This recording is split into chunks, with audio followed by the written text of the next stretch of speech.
Šodien pastāstīšu jums par Firewood katlu. Firewood katls ir paredzēts malkas gabalu un granulu dedzināšanai. Tas ir aprīkots ar granulu degli un tvertni. Katls ir aprīkots ar TECK uzņēmuma Aptska Slim vadības bloku, kas paredzēts katla un degšanas procesa vadībai. Vadības bloks ir paredzēts degļa vadīšanai. Katlam ir 3 galvenās kameras. Pirmā kamera ir siltummaiņa kamera. Otrā kamera zemāk ir paredzēta malkas ielādei. Trešā kamera ir pelnu kamera. Sadegšanas kamera ir aprīkota ar sprauslām. Sprausla nodrošina pareizu malkas gazifikāciju. Katla augšējā kamera ir aprīkota ar vāciņu. Vāciņš kalpo, lai atvieglotu iekuršanu. Ja vilkme ir vāja, vāciņu var atvērt. Dūmgāzes ies tieši uz siltummaiņa kameru. Vidējās durtiņas ir aprīkotas ar patentētu slēdzeni ar āķi. Āķis slēdzenē pasargā no pēkšņas atvēršanās. Pateicoties tam, nejaušas atvēršanas gadījumā nenotiks intensīva dūmgāzu izplūde. Šobrīd katls ir sagatavots malkas kurināšanai. Augšpusē ir uzstādīts vilkmes regulators, kas reaģē uz katla temperatūru. Zemāk ķēdīte ir piestiprināta pie vāciņa. Strauji paaugstinoties temperatūrai, vāciņš aizveras. Uz skalas varam iestatīt temperatūru, pie kuras katls aizvers vāciņu. Katls ir aprīkots ar 3 gaisa padaves avotiem.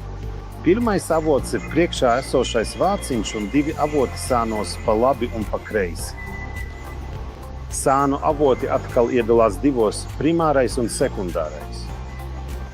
Ja skursteņa vilkme ir pārāk liela, mēs varam regulēt sekundāro gaisa padevi. Primārais gaiss tiek izmantots, lai pastiprinātu vai samazinātu degšanu. Kurtuves kamera ir aprīkota ar 2 durvīm, ārējām durvīm un kveldurvīm. Lai kurinātu ar granulām, jāizmanto durvis ar degli un jāieslēdz vadības bloks. Katlā ir uzstādīts deglis, kas tiek standarta komplektācijā uzstādīts arī citos katlos. Šim deglim ir automātiski tīrāma reste un aizdedzinātājs. Reste ir izņemama tīrīšanai. Reste ir izgatavota no biezas 6 mm loksnes. Degļa uzstādīšana ir ļoti vienkārša. Ievietojam degli atverē. Pieskrūvējam uzgriežņus. Peleta padeves cauruli pievienojam deglim ar ātro savienotāju. Peleta padeves cauruli izvēlamies garu, lai varētu to pielāgot atbilstošam attālumam un bunkura garumam no katla. Caurule jānogriež tādā garumā, lai nodrošinātu brīvu peletu ieplūšanu. Noņemot apvalku, mums ir piekļuve visām degļa detaļām. Mēs varam brīvi nomainīt aizdedzinātāju. Augšpusē atrodas motors, kas padod peletus uz degli. Zemāk ir režģa piedziņa. Zem režģa piedziņas atrodas sensors, režģa pozīcijas sensors, kala sensora tīkla. Zemāk ir ventilators ar turbīnu, kas mēra gaisa plūsmu, kas nepieciešama pareizai peletu sadegšanai. Labajā pusē atrodas plate ar savienojumiem visām ierīcēm deglī. Zem reduktora, zem motoreduktora atrodas aizdedzinātājs.